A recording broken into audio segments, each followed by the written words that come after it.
स्वागत है आपका यस न्यूज़ कर्नाटक एक्सप्रेस में। मैं आपके साथ सुफियान हूँ। आइए आज की खबर पर नजर डालते हैं। ಇಂದಿನ ಮಾಧ್ಯಮಗೋಷ್ಠಿಗೆ ಆಗಮಿಸಿದ ಎಲ್ಲ ಗೌರವಾನ್ವಿತ ಮಾಧ್ಯಮ ಮಿತ್ರರನ್ನು ಗೌರವದಿಂದ ಸ್ವಾಗತಿಸುತ್ತಾ ಇಂದಿನ ಮಾಧ್ಯಮಗೋಷ್ಠಿಯನ್ನು ಪ್ರಾರಂಭಿಸುತ್ತೇವೆ. ಇಂದಿನ ಮಾಧ್ಯಮಗೋಷ್ಠಿಯ ವಿಷಯ ಬಿಜೆಪಿಯ ರಾಷ್ಟ್ರೀಯ ಇಟ್ಕೊಂಡು ನಮ್ಮ ಜಿಲ್ಲೆಯ ನಾಯಕರಾದ ಬಸನಗೌಡರವರೆಗೆ ಕಾಂಗ್ರೆಸ್ ಪಕ್ಷದ ಬಗ್ಗೆ, ಕಾಂಗ್ರೆಸ್ ನಾಯಕರ ಬಗ್ಗೆ, ರಾಹುಲ್ ಗಾಂಧಿಯವರ ಬಗ್ಗೆ ಭಾಳ ಅವಹೇಳನಕಾರಿ ಮಾತಾಡ್ತಿದ್ದಾರೆ. ಅದರ ಕುರಿತು ಇತ್ತೀಚೆಗೆ ಬಸನಗೌಡರು ರಾಹುಲ್ ಗಾಂಧಿಯವರನ್ನು ಟೀಕಿಸುತ್ತಾ ರಾಹುಲ್ ಗಾಂಧಿ ಯಾರಿಗೆ ಹುಟ್ಟಿದಾನೆ, ಮುಸ್ಲಿಮರು ಹುಟ್ಟಿದಾನೋ, ಕ್ರಿಶ್ಚಿಯನ್ರಿಗೆ ಹುಟ್ಟಿದಾನೋ, ಯಾರಿಗೆ ಹುಟ್ಟಿದಾನೆ ಅಂತೇಳಿ ಬಹಳ ಅವಹೇಳನಕರವಾಗಿ ಮಾತನಾಡಿದ್ದಾರೆ. ಅದನ್ನು ಈ ಸಂದರ್ಭದಲ್ಲಿ ಮೊದಲನೇದಾಗಿ ನಾವು ಖಂಡಿಸ್ತೀವಿ. ಬಸನಗೌಡರು ಇದೇ ಬಿಜಾಪುರ ನಗರದಲ್ಲಿ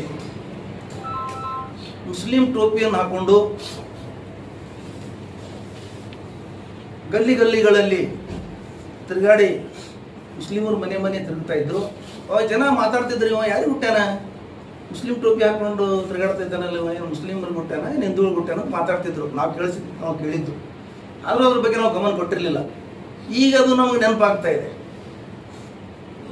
ಜನ ಈಗ ಮಾತಾಡ್ತಿದ್ರಲ್ಲ, ಮತ್ತೆ ಇವ ಹಿಂಗೆ ಯಾಕೆ ಮಾತಾಡ್ತಾನೆ, ಅವನಿಗೆ ಬಸನಗೌಡರಿಗೆ ತನ್ನ ಹುಟ್ಟಿನ ಬಗ್ಗೆ ವಿಶ್ವಾಸ ಇಲ್ಲ, ಏನು ಎಲ್ಲಿ ಇದ್ದೀನಿ, ಏನು ಮಾಡ್ತಾ ಇದ್ದೀನಿ, ಎಲ್ಲಿ ಹುಟ್ಟಿನ ಅನ್ನೋದು ವಿಶ್ವಾಸ ಇಲ್ಲ ಅಂತ ಅನಿಸ್ತಾನೆ. ಆಮೇಲೆ ಇದೇ ಥರ ಮಹಾರಾಷ್ಟ್ರದ ಬಿಜೆಪಿ ಬೆಂಬಲಿತ ಶಿಂದೆ ಬಣದ ಸಂಜಯ್ ಗಾಯಕ್ವಾಡ್ ರಾಹುಲ್ ಗಾಂಧಿಯವರ ನಾಲಿಗೆ ಕತ್ತರಿಸಿದವರಿಗೆ 11 ಲಕ್ಷ ರೂಪಾಯಿ ಕೊಡ್ತೀವಿ ಅಂತ ಘೋಷಣೆ ಮಾಡಿದ್ದಾರೆ.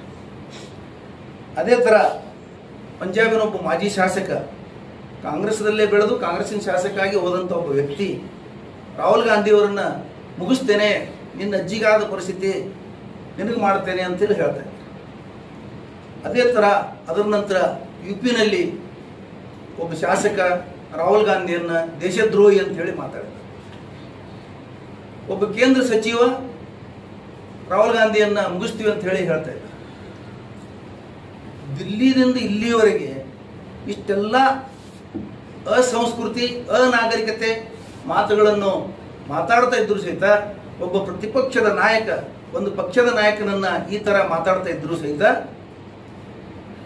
ಇವತ್ತಿನವರೆಗೆ ಮೋದಿಯವರಾಗ್ಲಿ, ಅಮಿತ್ ಶಾ ಆಗಲಿ, ನಾವು ದೇಶದ ಸಂಸ್ಕೃತಿಯನ್ನು ಕಾಪಾಡ್ತೀವಿ ಅಂತ ಹೇಳಿ ಕೊಚ್ಚಿಕೊಳ್ಳುವ ಮೋಹನ್ ಭಾಗವತ್ ಅವರಾಗಲಿ, RSS ಮುಖ್ಯಸ್ಥ ಮೋಹನ್ ಭಾಗವತ್ ಅವರಾಗಲಿ ಈ ವಿಷಯದ ಬಗ್ಗೆ ಚಕಾರ ಶಬ್ದ ಎತ್ತಿಲ್ಲ. ಅಂದರೆ ಇದೇ ಸಂಸ್ಕೃತಿನ, ಇದೇ ಸಭ್ಯತೆನ, ಇದೇ ದೇಶ ಪ್ರೇಮನ ಇವ್ರದು. ನಾಚಿಕೆ ಗಟ್ಟಿಲ್ಲ. ಇದೆಲ್ಲ ಕೇಳಿನೂ ಸುಮ್ಕೂತಾರೆ ಅಂದ್ರೆ ಇವ್ರು ನಾಚಿಕೆ ಮಾನ ಮರ್ಯಾದಿಲ್ಲ ಅಂತ ಅರ್ಥ. ಇವ್ರಿಗೆ ಏನೂ ಬೇಕಾಗಿಲ್ಲ, ಅಧಿಕಾರ ಬೇಕಾಗಿದೆ, ಹಣ ಬೇಕಾಗಿದೆ ಇವರಿಗೆ. ಇದು ನಮ್ಮ ಭಾರತ ದೇಶದ ಸಂಸ್ಕೃತಿ ಅಲ್ಲ.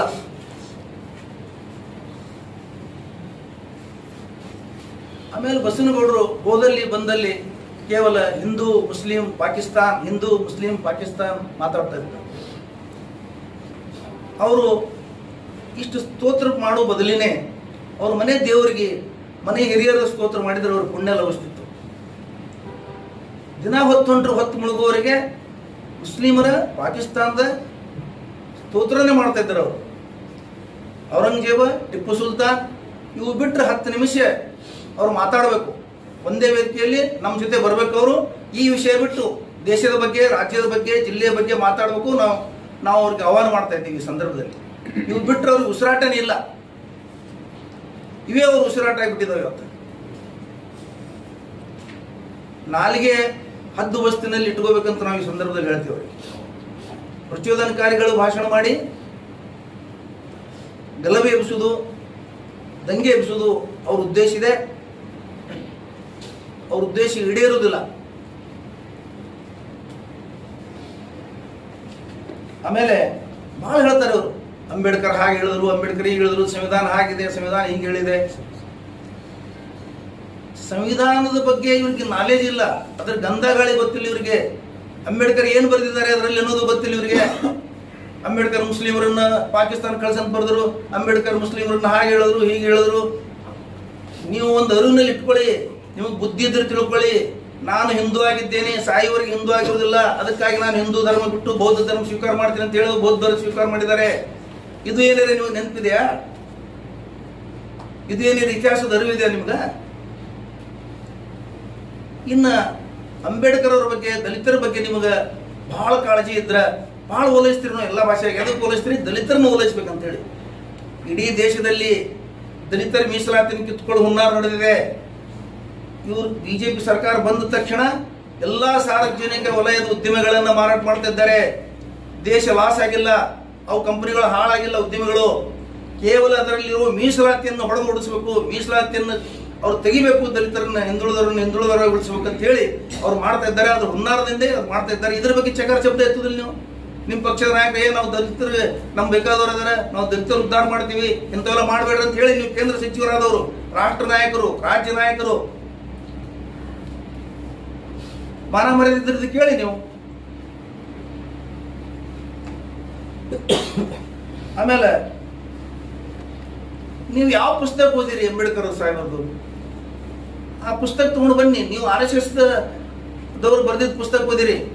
ನೀವು ನೈಜ ಪುಸ್ತಕ ಓದಿದ್ರ ಸುಳ್ಳು ಹೇಳೋದೇ ನಿಮ್ದೊಂದು ಜಾಯಮಾನ ಆಗಿಬಿಟ್ಟಿದೆ. ಪ್ರಚೋದನಕಾರಿ ಹೇಳೋದು, ಸುಳ್ಳು ಹೇಳೋದು, ದಲಿತರನ್ನು ಉಲ್ಲೈಸಲಿಕ್ಕೆ ಇಂಥ ಶಬ್ದ, ಇಂಥ ವಾಕ್ಯಗಳು ಮಾತಾಡದೇ ಇದ್ದೀರಿ ನೀವು. ಎಲ್ಲರಿಗೂ ಗೊತ್ತಾಗಿಬಿಟ್ಟಿದೆ ನಿಮ್ಮ ಬಣ್ಣ. ಆಮೇಲೆ ರಾಹುಲ್ ಗಾಂಧಿ ಮೀಸಲಾತಿ ಬಗ್ಗೆ ವಿರುದ್ಧ ಮಾತಾಡಿದ್ದಾರೆ. ಎಲ್ಲಾ ಕಡೆ ಬಂದಿದೆ. ಅವ್ರು ಏನ್ ಮಾತಾಡಿದಾರೆ ಅಂತ ಕೇಳಿದ್ರೆ, ಅಲ್ಲಿ ಒಬ್ಬ ಪತ್ರಕರ್ತ ಪ್ರಶ್ನೆ ಮಾಡ್ತಾನೆ ಆಂಕರ್ ಸಂದರ್ಶನದಲ್ಲಿ, ಭಾರತದಲ್ಲಿ ಮೀಸಲಾತಿ ಇನ್ನೂ ಎಷ್ಟು ವರ್ಷ ಮುಂದುವರಿತದೆ ಅಂತ ಕೇಳ್ತಾನ ಅವನು.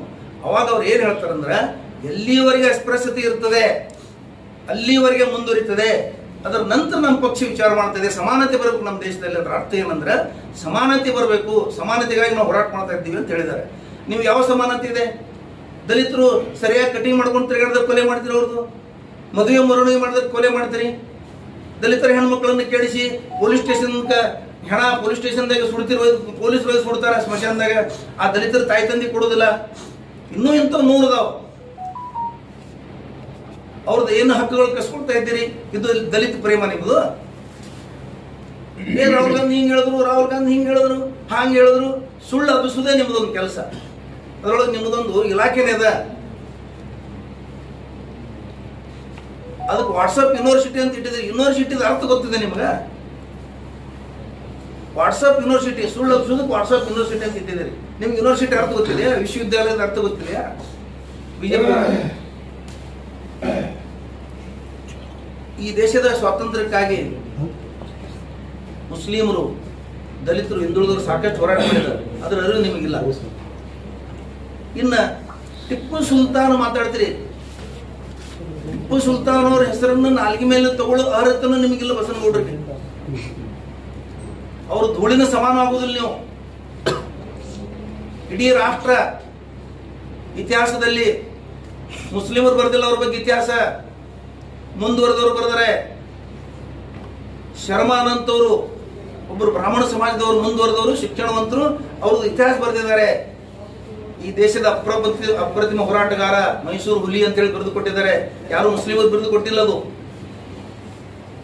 ಈ ಸುಮಾರು 10 ವರ್ಷಗಳಿಂದ ನೀವು RSS ದವರು ಅದನ್ನ ಹಿಂದೂ ಮುಸ್ಲಿಂ ಮಾಡಬೇಕು, ಟಿಪ್ಪು ಸುಲ್ತಾನರನ್ನ ಅವಹೇಳನ ಮಾಡಿದ್ರೆ ಹಿಂದೂಗಳು ಹೊಡೆದು ಅವ್ರಿಗೆ ಅವಹೇಳನ ಮಾಡ್ಬೇಕಂತ ತಿಳ್ಕೊಂಡು ನೀವು ಹೊಸ ಇತಿಹಾಸ ಬರೆದು, RSS ಗರಡಿಯಲ್ಲಿದ್ದವರು ಇತಿಹಾಸ ಬರೆದು ಅದನ್ನ ನೀವು ಹೇಳ್ತಕ್ಕೂ ಓಡಾಡ್ತಾ ಇದ್ದೀರಿ. ನೀವು ನೆನಪಿಟ್ಕೋಬೇಕು, ನೈಜ ಇತಿಹಾಸ ಓದಬೇಕು. ಈ ದೇಶದಲ್ಲಿ, ಮೈಸೂರು ರಾಜ್ಯದಲ್ಲಿ ದಲಿತರನ್ನ ಕುಬ್ಸ ತೊಡಲಾರ್ದಂಗ ಅವರು ಎದೆ ಓಪನ್ ಇರಂಗ ತಿರುಗಾಡಬೇಕು, ಮಲೆ ತೆರಿಗೆ ಅಂತ ಹೇಳಿ ಹಾಕ್ತಿದ್ರು. ಎಂತ ಅವಹೇಳನಕಾರಿ ಇದು. ಅದನ್ನ ಬಂದ್ ಮಾಡಿದ್ರು ಟಿಪ್ಪು ಸುಲ್ತಾನ್ ಅವರು.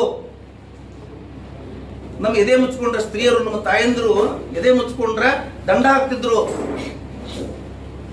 ಅದನ್ನು ತೆಗೆದ್ರು, ಸಮಾನತೆ ಮಾಡಿದ್ರು, ಬಡವರನ್ನ ದಲಿತರನ್ನ ಭೂಮಿವಂತರನ್ನಾಗಿ ಮಾಡೋದು, ಭೂಮಿ ಹಂಚಿದ್ರು, ಸರ್ಕಾರಿ ಭೂಮಿಯನ್ನ ಸಮಾನತೆ ತಂದ್ರು. ಕನ್ನಂಬಾಡಿ ಅಣೆಕಟ್ಟಿಗೆ ಅಡಿಪಾಯ ಹಾಕಿದ್ರು, ಸಾಕಷ್ಟು ಅಭಿವೃದ್ಧಿ ಮಾಡಿದ್ರು. ಅವಾಗ ಜಾತಿನೇ ಇರಲಿಲ್ಲ, ಒಬ್ಬ ಅರಸ ಅವರು ಅಷ್ಟೇ. ಅವ್ರು ಹೋರಾಟ ಮಾಡಿದ್ದು ತನ್ನ ರಾಜ್ಯಕ್ಕಾಗಿ, ತನ್ನ ಒಂದು ಆಡಳಿತಕ್ಕಾಗಿ. ಇನ್ನೊಂದು ರಾಜ್ಯಕ್ಕೆ ಹೋರಾಟ ಮಾಡಿರ್ತಾರೆ ಅವರು. ಯಾರು ಒಳಸಂಚು ಮಾಡಿರ್ತಾರೆ ಅಂಥವ್ರಿಗೆ ಸದೆ ಹೊಡೆದಿರ್ತಾರೆ ಅವರು. ಅದನ್ನ ಮುಸ್ಲಿಮರಿಗೆ ಹೊಡೆದ್ರು, 70,000 ಹೊಡೆದ್ರು. 70,000 ಜನಸಂಖ್ಯೆನೇ ಇಲ್ಲ, ಅದನ್ನು ಸುಳ್ಳು ಹೇಳ್ತಾ ಇದ್ದೀರಿ ನೀವು. ಔರಂಗಜೇಬನ ಬಗ್ಗೆ RSS ದವರು ಸುಳ್ಳು ಇತಿಹಾಸವನ್ನು ಬರೆದಿದ್ದಾರೆ. ನೈಜ ಇತಿಹಾಸ ಹೋದ್ರೆ ಗೊತ್ತಾಗ್ತದೆ ಔರಂಗಜೇಬದವರ ವೃತ್ತಾಂತ. ಔರಂಗಜೇಬ ಆಡಳಿತ ಯಾವ ತರ ಇತ್ತು ಅನ್ನೋದೊಂದು ಉದಾಹರಣೆ ಹೇಳ್ತೀನಿ ನಾನು ನಿಮ್ಗೆ. ನಿಮ್ಗೆ ಗೊತ್ತಿಲ್ಲ, ನಮಗೂ ಗೊತ್ತಿಲ್ಲ, ಬಟ್ ಇತಿಹಾಸದಲ್ಲಿ ಆ ತರ ಇದೆ. ಏನಿದೆ ಅಂತ ಹೇಳಿದ್ರೆ, ಒಂದ್ಸಲ ಬ್ರಿಟಿಷ್ ಅಧಿಕಾರಿ ಬರ್ತಾರೆ, ಅವ್ರ ರಾಜ್ಯಕ್ಕೆ, ಅವ್ರ ಅರಮನೆಗೆ ಬರ್ತಾರೋ, ಅತಿಥಿಯಾಗಿ ಬರ್ತಾರೋ. ಅವ್ರ ಜೊತೆ ರಾಜತಾಂತ್ರಿಕ ವಿಷಯಗಳು ಚರ್ಚೆ ಆಗ್ತವೆ. ಊಟದ ಸಮಯ ಆಗ್ತದೆ. ಊಟದ ಸಮಯ ಆದ ಬಳಿಕ ಟಿಪ್ಪು ಆರಾಮಾಗಿ ಊಟ ಮಾಡ್ರಿ, ನಾ ಬೇರೆ ಊಟ ಮಾಡ್ತೀನಿ. ಅವ್ನು ಕೇಳ್ತಾನೆ ಅಧಿಕಾರಿ, ನಾನು ಯಾಕೆ ಬೇರೆ ಮಾಡಬೇಕು, ನೀವು ಯಾಕೆ ಬೇರೆ ಮಾಡಬೇಕು? ಇಲ್ಲ, ನಾನು ಊಟ ಮಾಡಿದ್ದು ನೀವು ಮಾಡಲ್ಲ, ಅದಕ್ಕೆ ನೀವು ಮಾಡ್ರಿ ಒಳ್ಳೆ ಊಟ. ಇಲ್ಲ, ನಾನು ನೀವೇನು ಮಾಡ್ತೀರಿ ಅದೇ ಮಾಡ್ತೀನಿ, ನೀವು ಮಾಡೋದ್ಬಿಟ್ಟು ನಾನು ಯಾಕೆ ಬೇರೆ ಮಾಡ್ಬೇಕು ಅಂತ ಕೇಳ್ತಾನೆ. ಅವಾಗ ಕರ್ಕೊಂಡು ಹೋಗಿ ಕೂಡಿಸ್ತಾರೆ. ಬಹಳ ಸಾದಾ ಊಟ ಇರ್ತದೆ, ಬ್ಯಾಳಿ ರೊಟ್ಟಿ ಅಂತ. ಯಾಕಂತ ಕೇಳ್ತಾನೆ, ಅಲ್ಲಿ ಮೃಷ್ಟಾನ್ನ ಭೋಜನ ಬಿಟ್ಟು ಇದ್ಯಾಕೆ? ಅವ್ರೇನು ಹೇಳ್ತಾರೆ ಅಂದ್ರೆ, ನಾನು ನನ್ನ ಖಜಾನೆ ದುಡ್ಡಿನಿಂದ ನನ್ನ ಮನೆ ನಡೆಸೋದಿಲ್ಲ, ನಾನು ನನ್ನ ಹೆಂಡತಿ ಬುಕ್ಗಳ ಭಾಷಾಂತರ ಮಾಡಿ ಕೆಲವು ಉದ್ಯೋಗ ಮಾಡಿ ಆ ಹಣದಿಂದ ನಮ್ಮ ಮನೆ ನಡೆಸ್ತೀನೋ, ಅದರೊಳಗೆ ಉಪಜೀವನ ಮಾಡ್ತೀವಿ ಅಂತ ಹೇಳ್ತಾರೆ ಅವ್ರು. ಇಂಥ ಒಬ್ಬ ಪ್ರಾಮಾಣಿಕ, ಒಬ್ಬ ನಿಷ್ಠುರ ಆಡಳಿತಗಾರ, ಒಳ್ಳೆ ಆಡಳಿತಗಾರನ ಅನ್ನೋ ಇತಿಹಾಸ RSS ಅದನ್ನು ಸುಳ್ಳು ಬರೆದು ಈ ಪರಿಸ್ಥಿತಿ ತಂದಿದ್ದಾರೆ. ಔರಂಗಜೇಬನ ಹೆಸರು ತಗೊಂಡ್ರೆ ಪಾಪಿಷ್ಟ, ಯಾರು ಪಾಪಿಷ್ಟ ಏನು ಅನ್ನೋದು ಇತಿಹಾಸಗಳು, ನೈಜ ಇತಿಹಾಸ ಓದ್ಬೇಕು. ಸಲಹೆ ಕೊಡೋದು ಏನಂದ್ರೆ, ಕಾಲ ಎಲ್ಲದಕ್ಕೊಂದು ಕಾಲಿದೆ. ಬಸನಗೌಡರು ಮುಕ್ತಾಯ ಆಗ್ತದೆ, ಬಸನಗೌಡರು ರಾಜಕೀಯ ಆ ಟೈಮ್ ಬರ್ತಾ ಇದೆ. ಈ ಸಲ ನಾವು ಅವರಿಗೆ ಮುಕ್ತಾಯ ಮಾಡಿ ತೋರಿಸ್ತೀವಿ. ಅದನ್ನು ನಾನು ಈ ಸಂದರ್ಭದಲ್ಲಿ ಹೇಳ್ತೀನಿ ಓಪನ್ ಆಗಿ. ನೀವು ಮೋಸ ಮಾಡಿ, ಮೋಸದ ರಾಜಕೀಯ ಮಾಡಿ, ಮೋಸದ ಮತಗಳು ಮಾಡಿ, ಏನೇನೋ ಮಾಡಿ, ಒಟ್ಟು ಗೋಲ್ಮಾಲ್ ಮಾಡಿ ನೀವು ಆರಿಸಿ ಬಂದಿರಿ. ಸಲ ನೀವು ಯಾರ ಜೊತೆ ಚಲೋ ಇದ್ದೀರಿ? ನಿಮ್ಮ ಪಕ್ಷದವ್ರ ಜೊತೆ ಚಲೋ ಇದ್ದೀರಾ? ನಿಮ್ಮ ಪಕ್ಷದವರು ನಿಮಗೆ ಪ್ರೇಮ ಮಾಡ್ತಾರ? ನಿಮ್ಮ ಪಕ್ಷದ ಬಗ್ಗೆನೇ ಅಭಿಮಾನ ಇಲ್ಲ, ವಿಶ್ವಾಸ ಇಲ್ಲ, ಇನ್ನು ದೇಶ ಪ್ರೇಮ ಬಗ್ಗೆ ಮಾತಾಡ್ತೀರಿ. ನಾಲ್ಗೆ ತೆಗೆದ ದೇಶ ಪ್ರೇಮ. ಮುಸ್ಲಿಮರು ದೇಶದ್ರೋಹಿಗಳು, ದೇಶದ್ರೋಹಿಗಳ ಬಳಿ ವ್ಯಾಪಾರ ಮಾಡಬೇಡಿ, ದೇಶದ್ರೋಹಿಗಳ ಬಳಿ ಅದು ಮಾಡಬೇಡಿ. ಕರೀರಿ, ವ್ಯಾಪಾರಸ್ಥರಿಗೆ ಕೇಳ್ರಿ, ಅವ್ರು ಹೋಗ್ತಾರನ್ನ ಕೇಳ್ರಿ. ನಿಮ್ಮ ಮಾತು ವ್ಯಾಪಾರ ಮಾಡೋರು, ನಿಮ್ಮ ಜನಾಂಗದವ್ರು ಇದಾರ, ಅವ್ರು ವ್ಯಾಪಾರ ಮಾಡೋರು, ಅವ್ರು ಈ ಮಾತಿಗೆ ಹೋಗ್ತಾರನ್ನ ಕೇಳ್ರಿ. ಈ ಸಂದರ್ಭದಲ್ಲಿ ನಂದೊಂದು ಸಲಹೆ ಬಿಜಾಪುರ ನಗರದ ಹಿರಿಯರಿಗೆ, ಬುದ್ಧಿಜೀವಿಗಳಿಗೆ ಒಂದು ಸಲಹೆ ಏನಂದ್ರೆ, ಬಸನಗೌಡರು ಬಿಜಾಪುರದ ವಾತಾವರಣ ಕೆಡಿಸ್ತಾ ಇದ್ದಾರೆ, ನೀವು ಮಾಡಬೇಡ್ರಿ ಅಂತ ಹೇಳಿ ಬುದ್ಧಿಜೀವಿಗಳು ವಾರ್ನಿಂಗ್ ಮಾಡ್ಬೇಕು ಅವ್ರಿಗೆ. ಯಾಕಂದ್ರೆ ಎಲ್ಲರೂ ಮೌನ ತಾಳದ್ರು, ನಾನೇ ಭಾಳ ಶಾಣೆ, ನಾನೇ ಭಾರಿ ತಿಳ್ಕೊತಾರೋ. ಬುದ್ಧಿಜೀವಿಗಳಿಗೆ ಮತ್ತು ಇಲ್ಲಿಯ ಶರಣರಿಗೆ, ಇಲ್ಲಿಯ ಜ್ಞಾನವಂತರಿಗೆ, ಶಿಕ್ಷಣವಂತರಿಗೆ ನನ್ನೊಂದು ವಿನಂತಿ ಏನಂದ್ರೆ, ಬಸನಗೌಡರಿಗೆ ನೀವೆಲ್ಲರೂ ಕೇಳಿ, ಎಲ್ಲರೂ ಹೋಗಿ ಕೇಳಬೇಕಿತ್ತು, ನೀವು ಯಾಕೆ ಈ ತರ ಮಾಡ್ತಪ್ಪ? ನಮ್ಮ ಆರೋಗ್ಯವನ್ನ, ಸ್ವಾಸ್ಥ್ಯವನ್ನ, ನಮ್ಮ ಇಲ್ಲಿ ವಾತಾವರಣದ ಸಾಮಾಜಿಕ ಆರೋಗ್ಯವನ್ನು ಯಾಕೆ ಕೆಡಿಸ್ತಿ? ಹಿಂಗೆ ಮಾಡಬೇಡ ಅಂತೇಳಿ ಹೇಳಬೇಕು.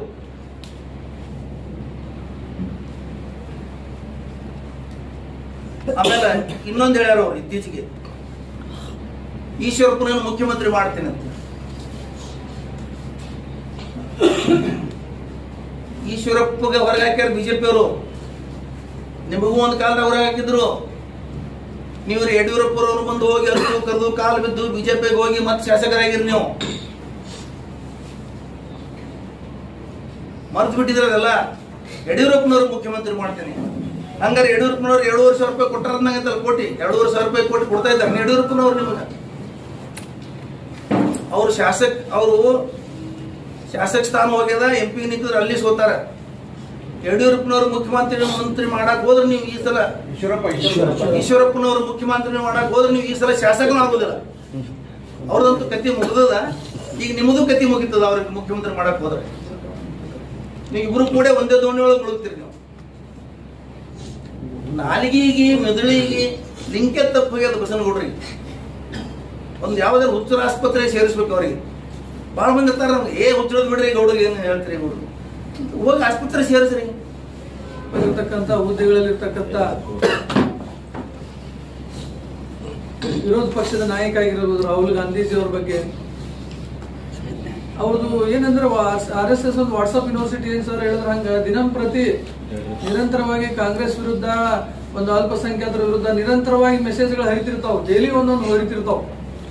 ಹಿಂಗ ನಿರಂತರವಾಗಿ ನಡೆದ್ರಿಂದ ಇವೆಲ್ಲ ನಾಯಕರ ಒಬ್ಬಳನ್ನ ಬಳಸಿಕೊಂಡು ನಿರಂತರವಾಗಿ ರಾಹುಲ್ ಗಾಂಧಿ ಅವರ ವಿರುದ್ಧಾಗ್ಲಿ ಅಲ್ಪಸಂಖ್ಯಾತ ಮುಸ್ಲಿಂ ಸಮಾಜದ ವಿರುದ್ಧಾಗ್ಲಿ ಅವರು ಮಾತನಾಡತಕ್ಕಂಥದ್ದು. ಇದಕ್ಕೆ ಮೂಲ ಕಾರಣ RSS. ಇತ್ತೀಚೆಗೆ ನೋಡ್ರಿ ಎಲ್ಲ ಒಂದು ಯಾವುದರ ಒಂದು ವಿಚಾರ ಇತ್ತಪ್ಪ ಅಂತಂದ್ರೆ ಅದನ್ನ ಹೆಂಗ ಮುಳುಗಿಸ್ಬೇಕಂತಕ್ಕಂಥದ್ದು RSS ಮಾಡ್ಕೊತ ಬಂದೈತಿ. ಇತ್ತೀಚೆಗೆ ಇನ್ನೊಂದು ಫ್ರೆಶ್ ಉದಾಹರಣೆ ಹೇಳ್ಬೇಕಂದ್ರೆ ಇವತ್ತು ಬಸವಾದಿ ಶರಣರ ಚಳವಳಿ 12ನೇ ಶತಮಾನದಾಗ ಏನಾಗಿತ್ತು ಅದು ಆಗಿಲ್ಲ ಅಂತ ಹೇಳ್ಕೊಂಡು ಇವ್ರು ದೊಡ್ಡ ಮೂವ್ಮೆಂಟ್ ಚಾಲೂ ಮಾಡ್ಯಾರ RSS ನವರು. ವಚನ ದರ್ಶನ ಅಂತ ಹೇಳಿ ಒಂದು ಪುಸ್ತಕ ಚಾಲೂ ಮಾಡಿ ಅದನ್ನ ಪ್ರಿಂಟ್ ಮಾಡಿ ಅದನ್ನ ಎಲ್ಲಾ ಕಡೆ ಹೋಗಿ ಒಂದೇ ಪುಸ್ತಕ ಇಡೀ ರಾಜ್ಯದೊಳಗೆ ಅದೇ RSS ನವ್ರು ಹೋಗಿ ಈ ತರ ಯಾವ್ದು ಚಳವಳಿ ಆಗಿಲ್ಲ, ಸಮಾನತೆ ಪರವಾಗಿ ಯಾವುದು ಏನು 12ನೇ ಶತಮಾನದಾಗ ಮೇಲು ಕೀಳು ವಿರುದ್ಧ ಯಾರು ಹೋರಾಟ ಮಾಡಿಲ್ಲ, ಒಟ್ಟ ಇದು ಏನೋ ಒಂದು ಸುಮ್ ಭಕ್ತಿ ದೇವ್ರ ಕಾಣ್ಲಾಕ ಒಂದು ಭಕ್ತಿ ಸಲುವಾಗಿ ಮಾಡ್ಯಾರ ಅಂತ ಹೇಳ್ಕೊಂಡು ಮತ್ತ ಅವರು ಎಲ್ಲ ಬಸವಾದಿ ಶರಣರು ಹಿಂದೂ ಧರ್ಮನ ಅಲ್ಲಗಳೆದಿಲ್ಲ, ಅವ್ರು ಲಿಂಗಾಯತ ಒಂದು ಬೇರೆ ಒಂದು ಸಂಸ್ಕೃತಿ ಅಥವಾ ಧರ್ಮನ ಹುಟ್ಟು ಹಾಕಿಲ್ಲ ಅಂತ ಹೇಳ್ತಾರೆ. ಇವ್ರಿಗೆ ಉತ್ತರ ಇಲ್ಲ, ನಾವು ಕೇಳುವಂತ ಪ್ರಶ್ನೆಗಳಿಗೆ ಉತ್ತರ ಇಲ್ಲ. ಇವತ್ತು ಅವ್ರು ಹಿಂದೂಗಳೇ ಆಗಿದ್ರೆ, ಬಸವಾದಿ ಶರಣರು ಹಿಂದೂಗಳೇ ಆಗಿದ್ರೆ ಇವ್ರು ಸಾವಿರಾರು ಶರಣರನ್ನ ಯಾಕೆ ಕೊಲೆ ಮಾಡಿದ್ರು? ಇವ್ರು ಎಲ್ಲೆಲ್ಲಿ ವಿಭೂತಿ ಕಾಣತದಲ್ಲಿ ಕೊಲೆ ಮಾಡ್ಯಾರ. ಹಿಂದಿನ ಒಂದು ಇತಿಹಾಸ ತಿರುಚಲಿಕ್ಕೆ ಬರೋದಿಲ್ಲ. ಇವರು RSS ನವರು ನಿರಂತರವಾಗಿ ಇತಿಹಾಸವನ್ನು ತಿರುಚುವುದು, ಸಂವಿಧಾನ ವಿರೋಧಿಯಾಗಿ ಕೆಲಸ ಮಾಡ್ತಕ್ಕಂಥದ್ದು BJP ಅವರು RSS ನವರು ಮಾಡ್ತಾ ಇದಾರೆ. ಅದರ ಭಾಗವಾಗಿ ಇವತ್ತು ನಮ್ಮ ವಿರೋಧ ಪಕ್ಷದ ನಾಯಕರಾಗಿರ್ತಕ್ಕಂಥ ರಾಹುಲ್ ಗಾಂಧಿ ಅವ್ರ ಬಗ್ಗೆ ಮನ್ಸಿಗೆ ಬಂದಂಗೆ ಮಾತಾಡೋದು, ಮನ್ಸಿಗೆ ಬಂದಂಗೆ ಎಲ್ಲಿ ಬೇಕಾದಲ್ಲಿ ಈ ಏನು ಹೇಳಿದ್ರು ಇಲ್ಲಿ ಸ್ಥಳೀಯರನ್ನ ಹಿಡ್ಕೊಂಡು ದೇಶದ ತನ ಸುಮ್ಮನೆ ಯಾರು ಬೇಕಾದ್ರೂ ಏನ್ ಬೇಕಾದ್ರೂ ಮಾತಾಡ್ಬೋದು. ಹಾಗಾಗಿ ಮೋದಿ ಅವರಾಗ್ಲಿ ಈ ಒಂದು ಸಂವಿಧಾನದ ಮುಖ್ಯಸ್ಥರಾಗ್ಲಿ ಇದರ ಬಗ್ಗೆ ಒಂದು ಇದು ಮಾಡಬೇಕು. ಈ ವಿರೋಧ ಪಕ್ಷದಲ್ಲಿ ಸಿಗ್ತಕ್ಕಂಥ ಸ್ಥಾನಮಾನಗಳು ಅವರಿಗೆ ಒಂದು ಗೌರವ ಸಿಗುವಂತದ್ದು ಆಗ್ಬೇಕು, ರಕ್ಷಣೆ ಆಗ್ಬೇಕು. ಇವತ್ತು ರಾಹುಲ್ ಗಾಂಧಿ ಅವರು ಮುಗಿಸ್ತೀನಿ ಅಂತಕ್ಕಂಥದ್ದು ಹೇಳ್ತಕ್ಕಂಥದ್ದೆಲ್ಲ ಯಾರು ಒಪ್ತಕ್ಕಂಥದ್ದಲ್ಲ. ಇತ್ತೀಚಿನ ಬಂದಿರತಕ್ಕಂಥ ಫಲಿತಾಂಶಗಳು ಕೂಡ ಲೋಕಸಭೆ ಚುನಾವಣೆ ಇರ್ಬೋದು, ಬೇರೆ ಬೇರೆ ರಾಜ್ಯಗಳಲ್ಲಿ ರಾಹುಲ್ ಗಾಂಧಿ ಅವರು ವರ್ಚಸ್ ಹೆಚ್ಚಾಗ್ತಿರ್ತಕ್ಕಂಥ ಕಂಡು ಇವರಿಗೆ ಸಹಿಸ್ಕೊಳಕ್ ಆಗ್ತಾ ಇಲ್ಲ. ಎಲ್ಲರಿಗೂ ಕೂಡ BJP ಹಾಗೂ RSS ನವರಿಗೆ ಇವು ಸುಳ್ಳು ಬಿತ್ತುವಂತ ಕೆಲಸವನ್ನ ನಿರಂತರವಾಗಿ ಮಾಡ್ತಾ ಇದ್ದಾರೆ. ಅದನ್ನ ನಾವು ತೀವ್ರವಾಗಿ ಖಂಡಿಸ್ತೇವೆ ಅಂತಕ್ಕಂಥ ಮಾತನ್ನ ಈ ಸಂದರ್ಭದಲ್ಲಿ ರಾಹುಲ್ ಗಾಂಧಿ ಅವರ ಬಗ್ಗೆ ಟೀಕೆ ಮಾಡಿದಕ್ಕಾಗಿ MB ಪಾಟೀಲ್ ಅವರು ಪ್ರತಿಕ್ರಿಯೆ ನೀಡಿದ್ರು. ನಾವು ಇದ್ರ ಬಗ್ಗೆ ಕಾನೂನು ಕ್ರಮ ತಗೋತೀವಿ ಅಂತ ಹೇಳಿ ಬಸನಗೌಡರ ಮೇಲೆ. ಬಸನಗೌಡರು ಅದಕ್ಕೇನು ಹೇಳಿದ್ರಂದ್ರ ಯಾವ ಮಗನಿಗೂ ನಾನು ಅಂಜುದಿಲ್ಲ ಅಂದ್ರೆ ಡೈರೆಕ್ಟ್ MB ಪಾಟೀಲ್ರಿಗೆ ಹೇಳ್ದಂಗ ಅದು. ಯಾವ ಮಗನಿಗೂ ನಾವು ಅಂಜುದಿಲ್ಲ, ನಾನು ಅಂಜುದಿಲ್ಲ, 100 ಕೇಸ್ ಹಾಕ್ಲಿ, ಇಂಥ 100 MB ಪಾಟೀಲ್ರು ಬರ್ಲಿ, ಇಂಥ 100 MB ಪಾಟೀಲ್ರು ಬಂದ್ರು ನಾನು ಅಂಜುದಿಲ್ಲ ಅಂತ ಹೇಳೋದು. ಇನ್ನೊಂದು ವಿಷಯ ಏನಂದ್ರೆ ದಲಿತರ ಬಗ್ಗೆ, ಅಂಬೇಡ್ಕರ್ ಅವ್ರ ಬಗ್ಗೆ ಬಹಳ ಬಹಳ ಗೌರವ ಇಟ್ಟುಕೊಂಡು ಮೊಸಳೆ ಕಣ್ಣೀರು ಹಾಕ್ತಾ ಇದ್ದಾರೆ. ಡಾಕ್ಟರ್ ಬಾಬಾ ಸಾಹೇಬ್ ಅಂಬೇಡ್ಕರ್ ಅವರ ಸಂತತಿಯವರು ಮತ್ತು ಇನ್ನು ಕೆಲವರು 5-6 ವರ್ಷಗಟ್ಟಲೆ ಜೈಲ್ದಾಗ ಹಾಕ್ತಾರೆ. ಅವ್ರು ಯಾರ್ಯಾರು ಅಂದ್ರೆ ಗೌತಮ್ ನವಲಖ, ಆನಂದ್ ತೆಲ್ತುಂಬೆ, ಡಾಕ್ಟರ್ ಬಾಬಾ ಸಾಹೇಬ್ ಅಂಬೇಡ್ಕರ್ ಅವರ ಮೊಮ್ಮಗಳ ಪತಿಯವರು, ಭೀಮಾ ಕೋರೆಗಾಂವ್ ಹೆಸರಿನಲ್ಲಿ ನಗರ ನಕ್ಸಲರ್ ಅಂತೇಳಿ ಹೆಸರಿಟ್ರು. ಅವ್ರಿಗೆ ನಗರ ನಕ್ಸಲರ್ ಅಂತ ಹೆಸರಿಟ್ಟು ಎಂತ ಸಂವಿಧಾನ ತಜ್ಞರಿದ್ರವರು, ಸಂವಿಧಾನ ಅನುಯಾಯಿಗಳಿದ್ರವರು 7 ಜನರಿಗೆ ಅದರಲ್ಲಿ ಕೇಸ್ ಹಾಕಿದ್ರು. ಒಬ್ಬ ಸ್ತ್ರೀ, ಒಬ್ಬ ಖ್ಯಾತ ವಕೀಲರು, ಸುಪ್ರೀಂ ಕೋರ್ಟ್ ವಕೀಲರು ಅವರು, ಭಾರದ್ವಾಜ್ ಅಂತ. ಅಂಥವ್ರಿಗೆ ಸಹಿತ ಇವರು ಎಲ್ಲ ವಕೀಲರು ಇದ್ರು ಸಹಿತ ಅಂಥವ್ರಿಗೆ ಜೈಲ್ನೇ ಹಾಕಿದ್ರು. ಭೀಮಾ ಕೋರೆಗಾಂವ್ ಇದ್ರಲ್ಲಿ ಅವ್ರಿಗೆಲ್ಲ ಜಾಮೀನ ಹೊರಗೆ ಬಂದ್ರು. ಅವಾಗ ಬಸನಗೌಡರು ಮಾತಾಡಬೇಕಾಗಿತ್ತು. ಬಾಬಾ ಸಾಹೇಬ್ ಅಂಬೇಡ್ಕರ್ ಅವರು ಸಂತತಿ ಇರಿದ್ದಾರೆ, ಅವ್ರು ಬಹಳ ಒಳ್ಳೆ ಕೆಲಸ ಮಾಡಿದ್ದಾರೆ ಬಾಬಾ ಸಾಹೇಬರು, ಅವ್ರಿಗೆಲ್ಲ ಹಾಕ್ಬೇಡ್ರಿ ಅಂತ ಹೇಳ್ಬೇಕಾಗಿತ್ತು ನೀವು. ಅದು ಎಲ್ಲ ಒಳಗೆ ಮುಚ್ಚಿಟ್ಕೊಂಡು ಕೇವಲ ಭಾಷಣ ವೀರರಾಗಿ ದಲಿತರ ಬಗ್ಗೆ ಮಾತಾಡೋದು, 4 ಹುಡುಗರು ಚಪ್ಪಾಳೆ ಹೊಡೆದುಕೊಳ್ಳೆ ನಿಮಗೆ ನಿಷೇಧಂಗ ಆಗ್ತದೆ. ಯಾವುದೇ ಹೊಸ ಸುದ್ದಿಯನ್ನ ನೋಡಲು ನಮ್ಮ ಎಸ್ ನ್ಯೂಸ್ ಕರ್ನಾಟಕ ಎಕ್ಸ್‌ಪ್ರೆಸ್ ನ ನೋಡ್ತಾ ಇರಿ. ಹಾಗೆ ನಮ್ಮ ಚಾನೆಲ್ ನ ಸಬ್ಸ್ಕ್ರೈಬ್ ಮಾಡಿ, ಬಾಜು ಇರುವ ಬೆಲ್ ಐಕಾನ್ ಅನ್ನ ಕ್ಲಿಕ್ ಮಾಡಿ. ಹಾಗೆ ನಮ್ಮ ಚಾನೆಲ್ ನ ಲೈಕ್ ಮಾಡಿ, ಶೇರ್ ಮಾಡಿ. ನಮ್ಮ ನಡೆ ಸತ್ಯದ ಕಡೆ.